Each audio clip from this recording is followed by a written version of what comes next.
Hi everyone, how are you doing? Here it's the changing of the seasons, just like it is there. But here in this part of the country, changing of the seasons is a little bit different than in some other places. Some places are very similar. We are going to be going from long streaks of heat in the summer, still unpredictable as far as storms and that thing are concerned, but still they're somewhat predictable. And in the winter we have these long streaks sometimes where it's just freezing or below freezing for a week. Now we're going into the fall when it can be 70 in the mid-afternoon. The sun goes down around 5 o'clock or so, and the temperature plummets to around 40, sometimes even 30.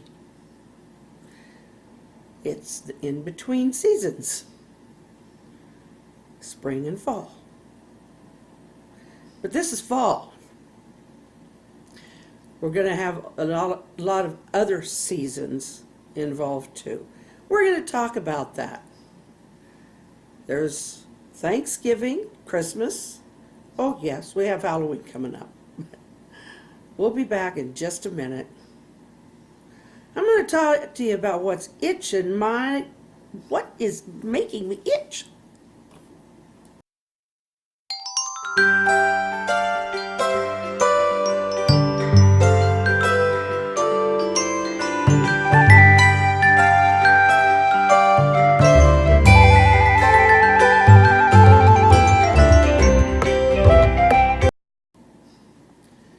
I think this is the time of year for itchies.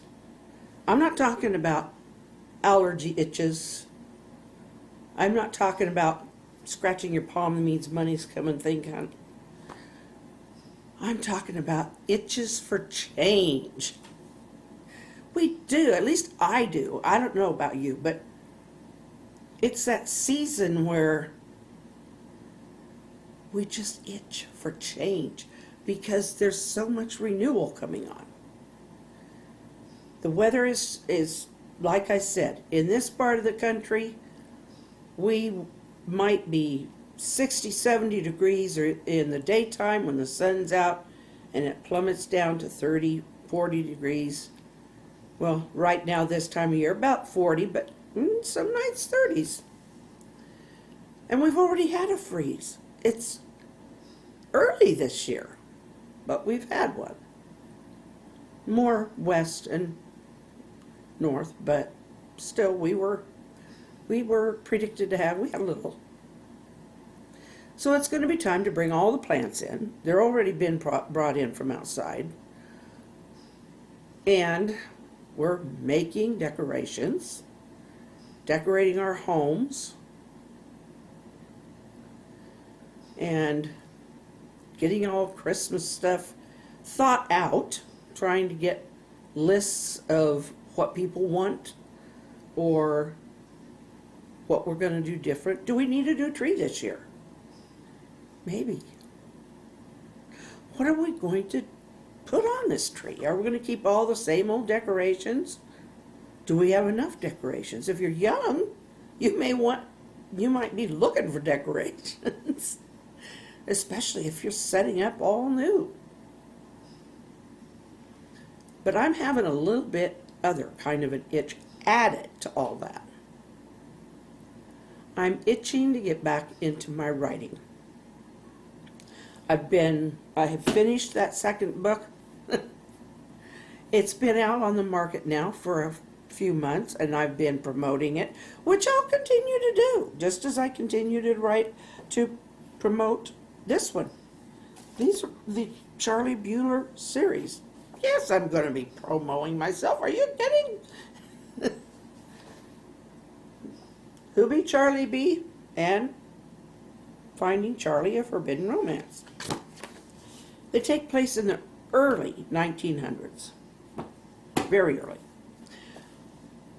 So what I'm looking for now is going to take me a lot of research.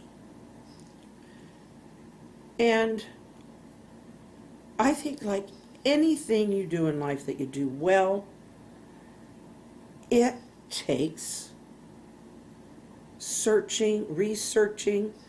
I mean, you don't just go plant your garden for the first time and expect everything to come up unless you've studied something about the seed, or else it's just not going to work very well. I mean, if you know how lettuce is planted differently than from how potatoes are planted, it's a big thing.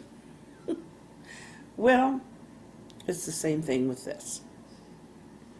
And that's why writers get writer's block, believe me. But there's ways to push through it. And what I do is, what I got to start doing now, is researching. This is the work that goes in behind it. But when you think about it, I mean, just sit and think for a minute.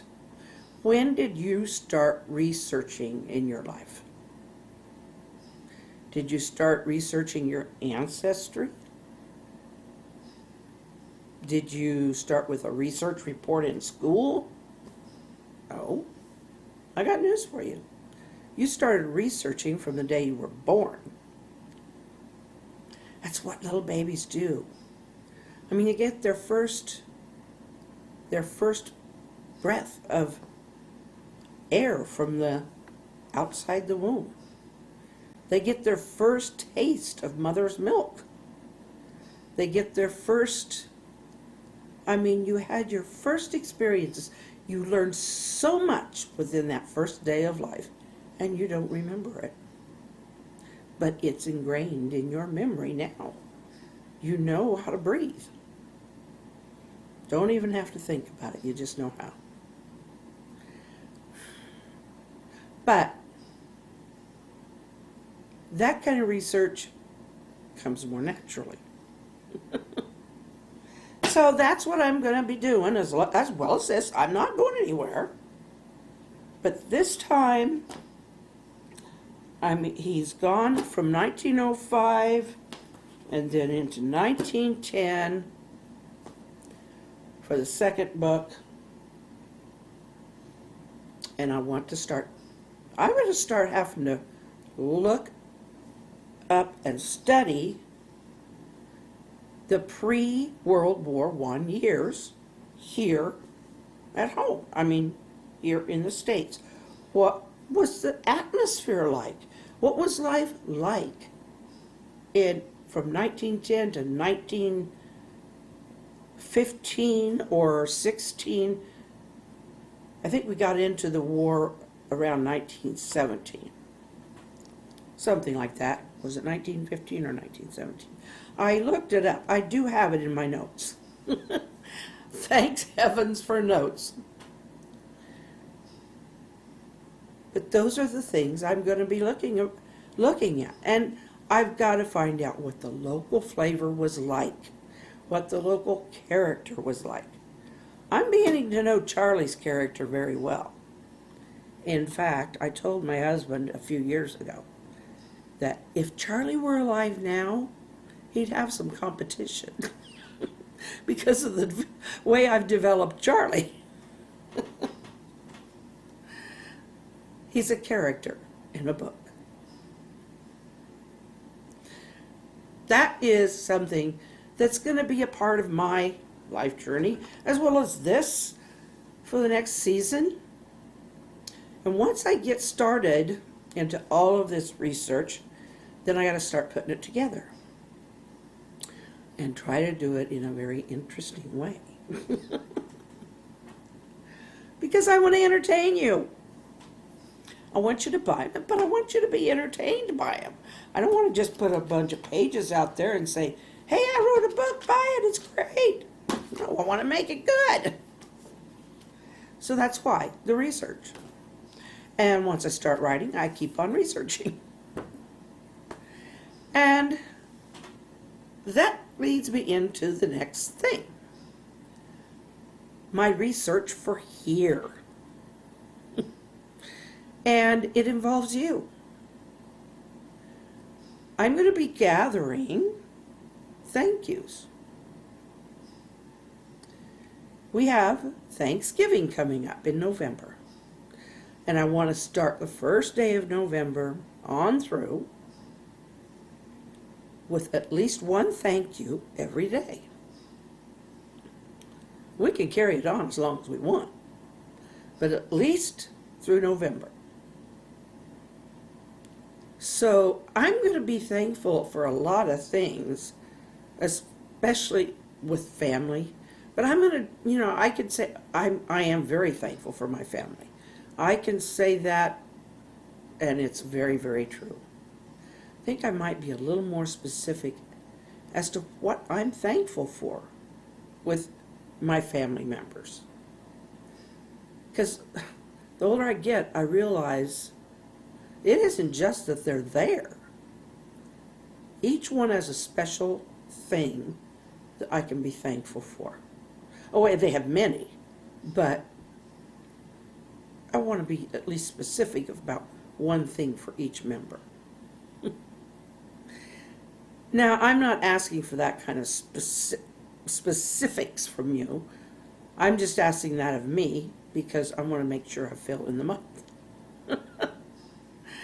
And I do want to make sure I include them all. So I'm going to have to make a list because our family's getting big and getting bigger. So I would love for you, and I've already asked, and so I'm going to ask again and again, to please, in the comments, write something you're thankful for. And I will give you credit. I'm going to be putting them in a document, and when I read you're thankful, I will give you credit. Because it might be one of your family members who would like to maybe hear it. And you could say, hey, go listen to this today, and you'll hear something about yourself that's very important to me. A little nostalgic, but let's start the season. We have a season with irregular temperatures, but we can certainly continue the season with all of the wonderful parts of it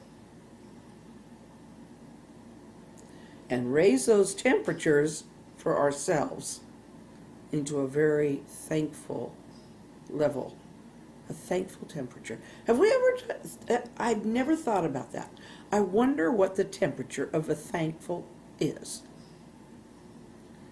I know they're very warming. We'll see you tomorrow, and God bless you all.